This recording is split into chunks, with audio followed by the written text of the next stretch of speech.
Welcome back. My name is Dr. Nought, and this is Steve Jackson's Sorcery Part 4. And today, we are a monk, and well disguised. I think I can just waltz into the Citadel, but let's actually look around a little bit. Because, why not? Nobody's gonna think I'm an Analander. The road curves along the edge of a tall stone wall, eventually reaching a low metal door. The sun has reached its highest point now. Okay. The door is made of thin strips of metal riveted together, with a few gaps and holes between the plates. Peering through the holes, you make out a sea of waving grass stalks, tall and clearly half wild. What do you mean, clearly? They're not in, like, orderly rows or something? You push at the door and are surprised to find it is not locked. It is, however, heavy enough that it swings shut when you release it. You must keep going. What do you mean I must keep going? Let's go to this thing. That looks cool. You think that's an observatory or something? You slip under the archway into a wide field of wheatgrass. Each stalk is taller than you stand. The heavy door slams shut behind you. I'm not going to look at the door again. You move away from the door and into the grasslands. Wading through the long wheat like this will be hard work. I feel like there's a path here, is there not? You walk on through the long grass. Then something large slithers over your foot. Hopping back, you see a large snake disappear into the wheat. You back away from the snake. The stalks close around you. Where did it go?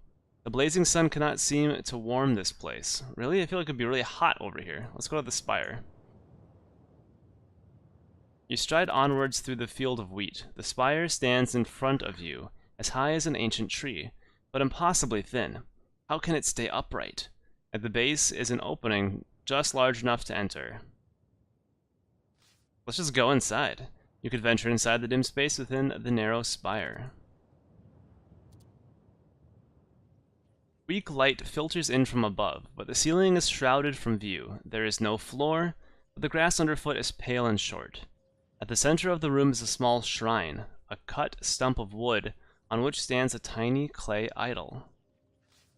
You investigate around the shrine but find nothing except a rotten ladder bolted to one wall, most of its rungs missing. We're not going to scale the ladder. You approach the shrine with cautious reverence, a hefty tree stump that has been carried here and carefully cut and sanded. The idol on top is unpainted clay.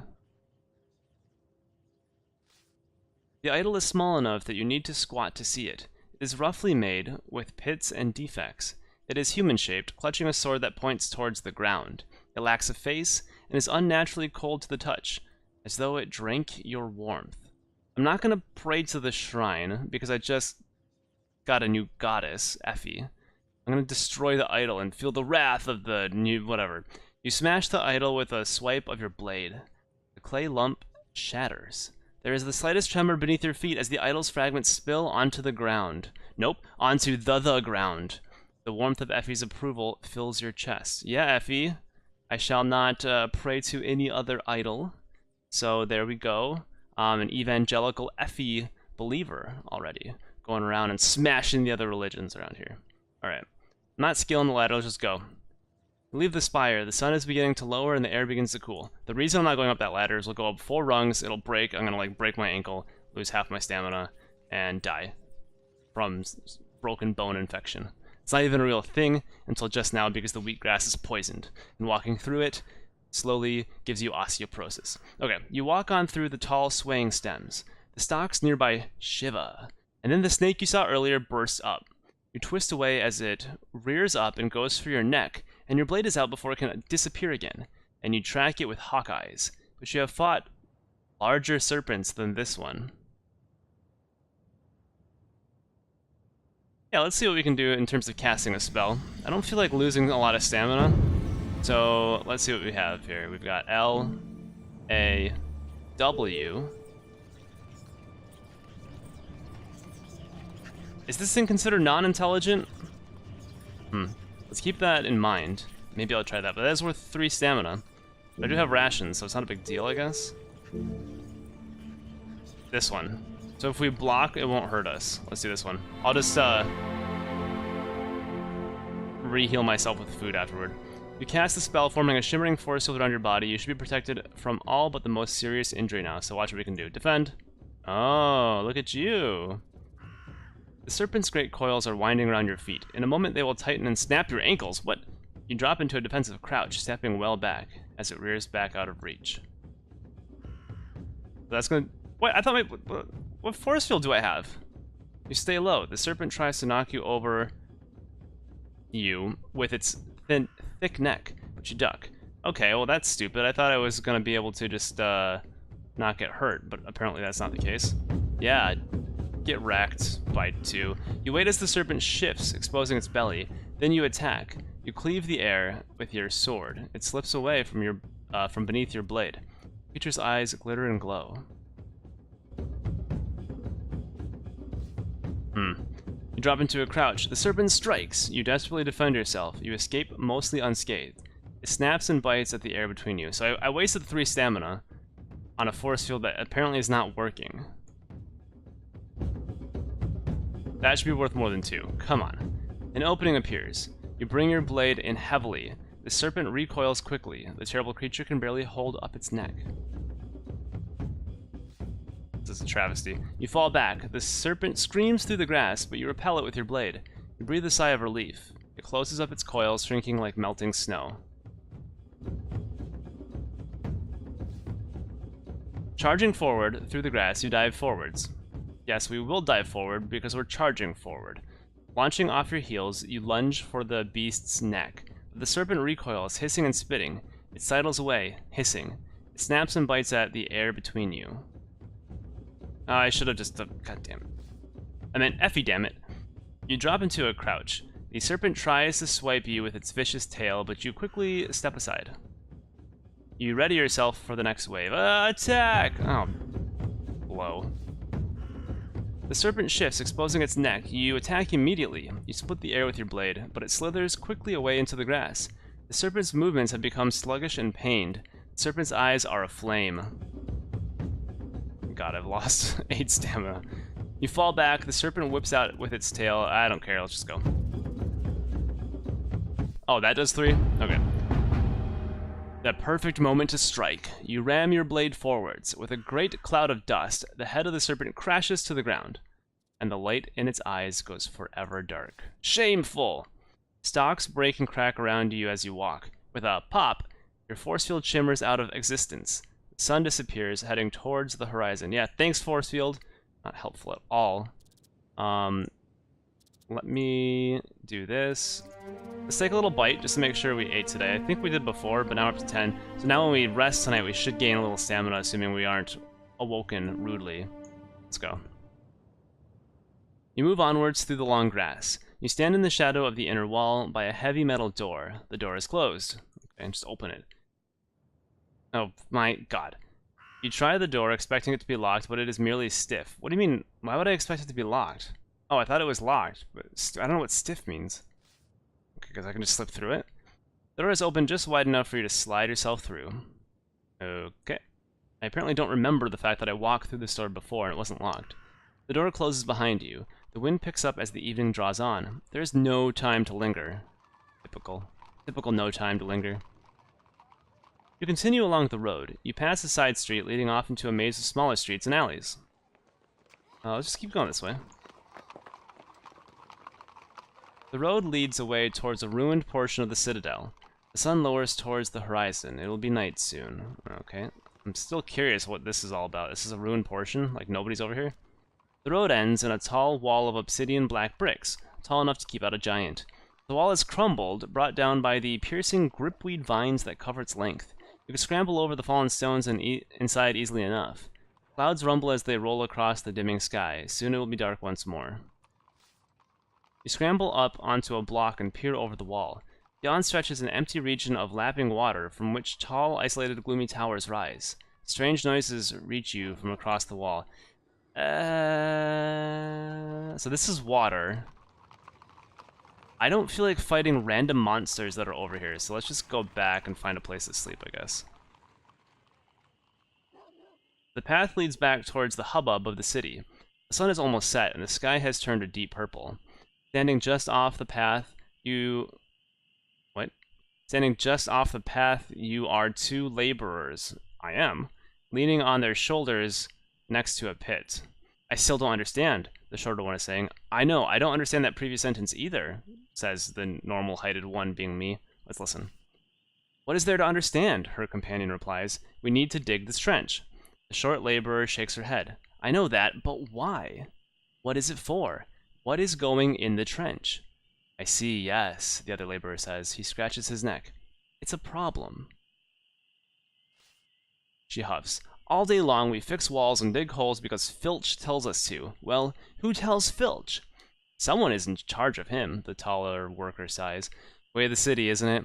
Everyone has a place and a task. Stretches all the way to the Arch-Mage. We are digging a trench because he has a plan.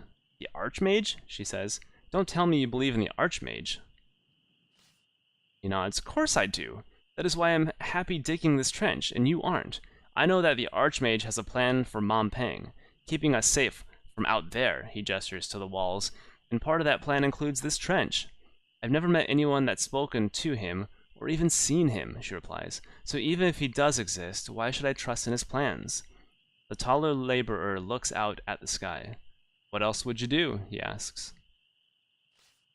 She grows quiet. I suppose you are right. Arch-Mage or no, we have a job to do. Could always come by in a few weeks and see what went in here. That would be a start.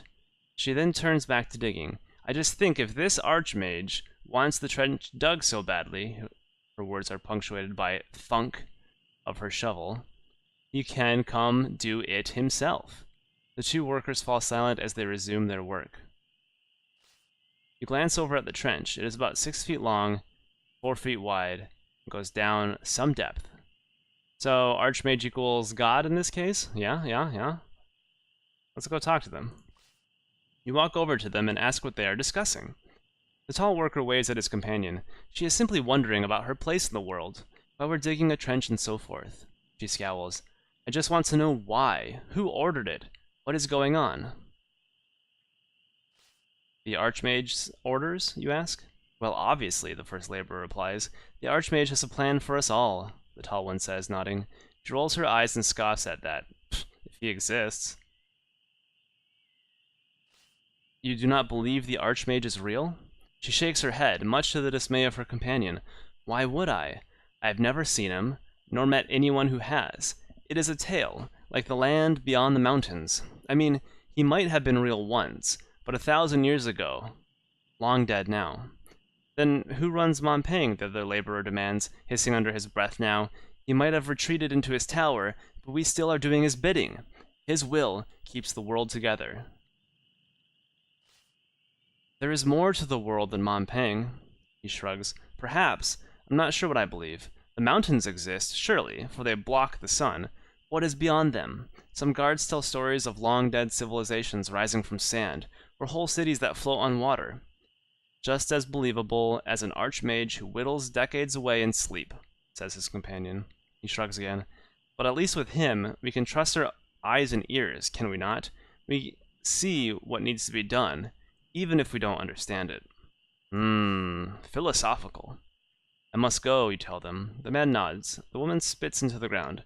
Arch-Mage or not, we better dig this trench. There is the money, after all. With that, they bid you farewell and continue digging.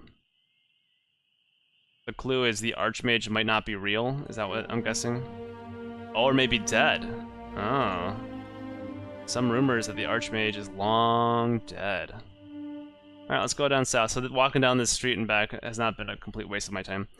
You continue along the road. Night has fallen, you need to rest. You pass a side street leading off into a maze of smaller streets and alleys. So I could just go back here and sleep, and maybe that's what I'll do. Because I want to get some stamina back, in case we have a final battle soon, you know. Alright, yeah, we're walking. Main road. Yeah, back out of the... Oh, it is closed? Oh. Alright, let's go over here.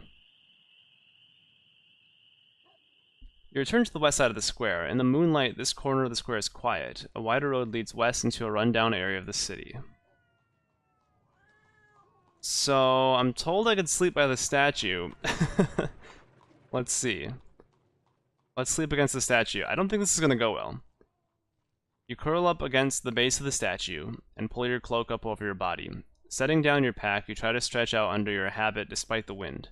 At least you have eaten already today. You close your eyes and let your tiredness overtake you. No, don't dream. The long night is filled with visions. See, we dream when we're not in a safe spot to sleep. If we're out in the open, we'll start dreaming. You feel a hot wind gathering around your body. You are lifted into the biting air and pulled across the Citadel. A dark, brooding shadow awaits at the end of your flight that grows larger and larger with every passing moment. There is a voice. Ah, comes a voice, cracking with age and hollowed by soulless laughter. There you are. You stand on an open balcony with a view across endless frozen wastes. A figure stands before you and turns to greet you. Oh boy. And he's in color, which means it's serious. Finally, breathes the Arch-Mage of Montpang. I've been trying to reach you for so long. In his hand is a brass pendulum and a crown. Give me the crown of kings. Let's take a look at that crown. Look at that thing. Impressive. Ha! He laughs. A good jest. That would be a fine thing, wouldn't it? Hand it over like that?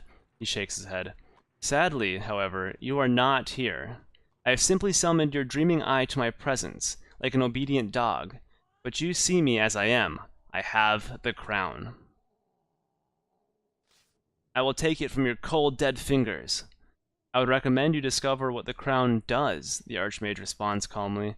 No one will take it from me, not least some ill-equipped, half-starved sorcerer novice who survived the backlands.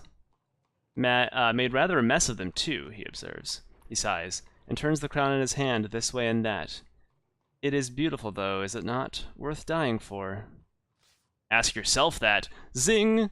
I am 1,015 years old, he replies. I don't expect to die anytime soon. For a moment, you feel the mountains underneath you shiver and twist. Clearly, whatever spell is being cast here is beginning to fade away. Did you have a message for me? You demand. I do. He fixes you with his eyes as empty as smoked glass. I am the greatest seer that has ever lived. I've explored every possibility, and I know something to be true. If you come to Montpang, you will die.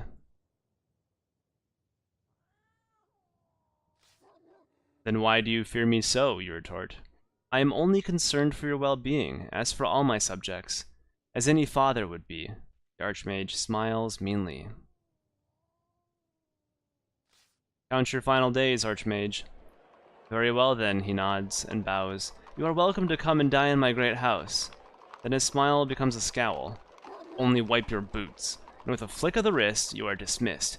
Tossed like a stone, back across the mountains, a mocking laugh ringing in your ear. Ha, joke's on you, I'm actually a lot closer than you think.